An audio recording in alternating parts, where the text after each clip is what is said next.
In this video, kapare ko, ituturo ko sa iyo kung paano mo maaayos or mapapaganda at may babalik sa dating smooth yung phone mo kahit na anong RAM na meron ka. Mapa 1GB to 3GB RAM man yan, no problem yan kapare ko sa pamamagitan ng method at application na gagamitin natin sa video. Pero take note kapare ko, hindi lang to para sa gaming or sa social media or panonood mo lang ng video kagana yung mismong trick sa gagawin natin. Ibig sabihin, magiging working to for overall performance ng phone mo. By the way mga kapare ko, ako nga pala si parekoystvtips at nagtuturo ako ng mga Android tips and tricks tutorial para mas magamit mo yung phone mo ng mas maayos at simple. So ngayon guys, simulan na natin yung tutorial pagkatapos ng intro. Let's go!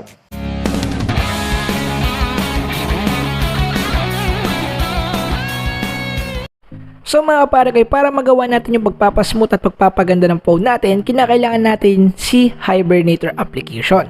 Which is application na ito mga kapare ko, is siya yung magtutulong sa atin para mas mapaganda or mapasmooth yung ating mismong cellphone.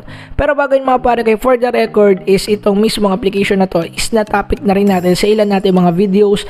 Pero guys, sobrang tatagal na kasi noon, mga 7 months ago na siguro or 6 months ago, I don't know. So tsaka yung gamit natin version din is yung luma pa at tsaka hindi pa pro version. So dito mga pare ko is naka pro version na yung link na nasa description at saka yung latest version pa ng application mismo. Kaya meron siya mga add-ons or mga bagong updates, mga bagong features, may mga bagong dinagdag na pwede ninyong ma-access if naka-pro version lang kayo. So yung link nga ng pro version is nasa link sa description sa ilalim. Anyway, ngayon guys, simulan na natin.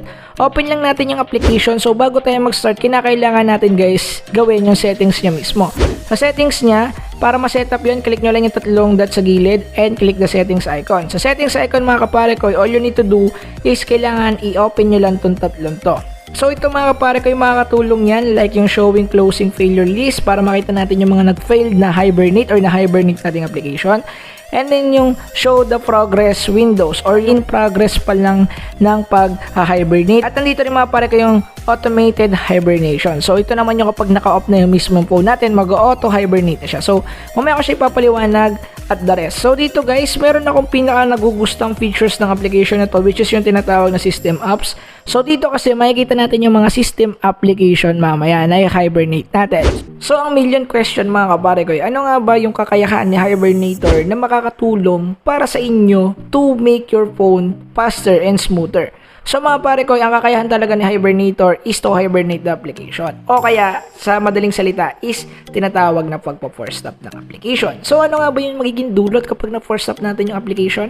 Unang-una guys, napakaganda kapag marunong ka mag-force stop ng application or nakakapag-force stop ka ng application. Lalo na yung mga tumatakbong application sa background mo. Which is guys, magbe-benefit dito yung tatlong major or tatlong main resources na ginagamit ng Android phones natin. Which is tinatawag na CPU or ating processing power or processing unit at saka guys yung ating tinatawag na RAM and storage. So bakit nga ba magbe-benefit to sa kanila? Una-una, if meron ka tumatakbong mga application sa background mo, ang mangyayari dyan mga pare ko ay nagko-consume siya ng RAM, processing power at saka ng storage. Kadahil nagko-consume siya nito ng mga tatlong to, ang mangyayari dyan mga pare ko, yung kinukuha ng system application or nung tumatakbong application sa background mo, imbes na sana magagamit yan kapag maglalaro ka ng game or kaya kapag gagamitin mo siya sa isang application na kinakailangan mo, ang mangyayari maghahati pa silang dalawa.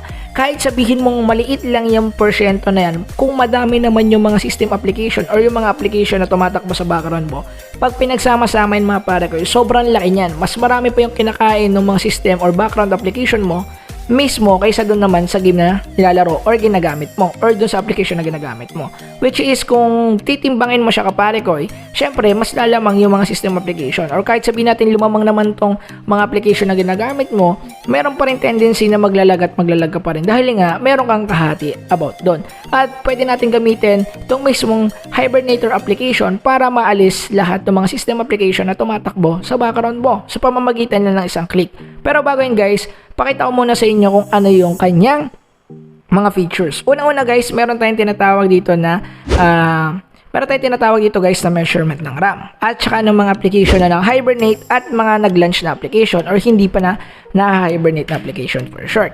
So makikita rin natin dito yung available memory natin. So tingnan muna natin yung RAM. So as you can see, meron tayong 66% na nagagamit na sa ating RAM. Meron din tayong launch application which is nasa ano na siya, wait lang.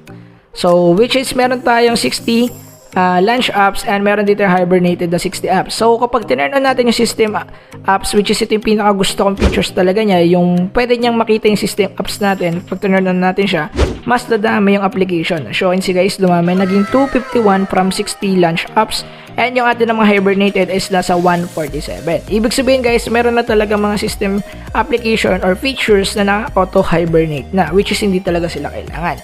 Anyway, kung ganun man yung titingnan natin, titimbangin natin, mas marami pa rin yung mga launch apps at hindi natin alam dahil nga itong mga system application is hindi natin makikita sa background natin pero gumagana sila. So ayun yung kinakailangan or ayun yung tinatarget natin dito mismo sa video.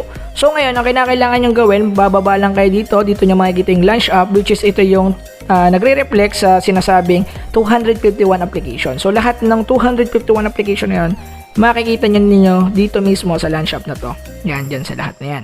Anyway, ngayon, ang gagawin ninyo para makapag-force stop one by one is just click the Z icon. Yung parang natutulog na icon. Click nyo lang yan and then mag-auto force stop na siya sa pamamagitan ng application na to. Pero, mayroong pinakamabilis na way para gawin yon. Pero papakita ko muna sa inyo yung ginagamit kong pang measure para malaman kung ano ba yung pinakamatataas or malalakas kumain na application ko ng RAM. Kasi guys, isa sa pinakamalagang resources ng phone natin is yung RAM. Kasi kung mababa yung RAM mo, talagang maglalag ka sa game kahit ano pang CPU or storage na meron ka. Talagang maglalag ka at maglalag ka dyan. Ngayon, pupunta tayo ng settings guys para mahanapin natin yung sinasabi kong measurement. So dito guys, kinakailangan natin na naka-on yung ating developers option. So kung hindi nyo pa alam kung paano i-on yung developers option nyo, pwede nyo namang alamin, i-search nyo na lang dyan sa ating YouTube channel o kaya maghanap kayo sa iba. So click natin additional settings. Punta tayo guys sa ating developers option and click natin yung memory sa taas. Sa memory na to, click nyo yung memory used by app. And dito guys, mismo makikita na natin lahat ng mga application na kumakain ng RAM natin or nagko-consume ng RAM natin. And as you can see, as usual, ang pinakamataas dyan is yung ating operating system, next Android system. Itong Google Play service, pwede natin siyang i-force stop if makikita nyo siya dito mismo sa ating hibernator. So, sa pamamagitan ng list na to, malalaman mo or malulocate mo kung sino nga ba yung mga application na malalakas kumain ng RAM. So, sa pamamagitan nun, pwede mo na siyang i-force stop sa pamamagitan dito sa ating mismong hibernator. So, sa pag-click nga lang ng ating mismong 𝗧𝗧𝗧𝗧 icon, kagaya niyan. So, ganoon na siya kasimple mga pare ko. Pero paano naman kung ikaw yung tao na ayaw mo na magsisipipindot pa, ayaw mo pa may tinitingnan, gusto mo lahat ma-force stop na? Meron din ganyang option si mismong hibernator. Up mo lang siya mga kapare ko and just click this icon, yung 𝗧𝗧𝗧 na kulay blue na bilog na yan. Pagka-click mo niyan, lahat ng application na nakikita ninyo doon sa ating launch app is lahat yon guys, i-hibernate niya. Pero ang problema, matagal yung proseso na to. Kasi the more na marami yung application mo, the more na matagal din yung pag-force stop niya. So yeah, ayun yung consequence kung gusto mo siyang i-force stop one by one. Pero mas madali ito kung ikukumpara mo sa mano-manong pagpo-force stop, which is matagal talaga yon. Pero kung gusto mo nga siyang i-wash out lahat guys, click mo lang yung icon na yon and ma-auto force stop na sa silang lahat. So speaking of performance naman, syempre may magtatanong dyan, ano naman yung performance niya for gaming? Ipapakita ko guys in the next clip. Let's go. In terms of performance naman mga kapare ko, gamit-gamit ko dito sa ating sample gameplay yung ating Realme 5. And as-shown si mga kapare ko na naka-ultra graphics pa yan, pero yung kanya performance napakaganda, yung smooth at napaka-snappy. Dahil yan guys sa pag-optimize natin ng ating 3 major resources, which is yung RAM, processor at saka yung ating storage sa pamamagitan lang ng pagpo-force stop. Sobrang halaga talaga at napakalaki talaga ng dulot nitong pagpo-force stop ng application natin para magamit natin yung mga application and other activities na gagawin natin sa Android phones natin. Anyway guys, dito ko na rin tatapusin yung video, and kung nagustuhan nyo yung video, huwag nyo kalimutan i-hit yung like button if nakita nyo informative yung video natin for today. Anyway guys, gusto ko rin makuha yung opinion at inyong mga suggestion para sa next content natin. Gusto ko rin malaman kung ano yung mga gusto nyo sabihin about sa content na to or sa ating video for today. Kung gusto nyo pa ng mga bago at mga sariwang Android tips and tricks sa paparating sa channel, pwede kayong mag-subscribe or kahit wag na lang kung ayaw ninyo. No problem yon. Yun lang guys, peace out. Let's go!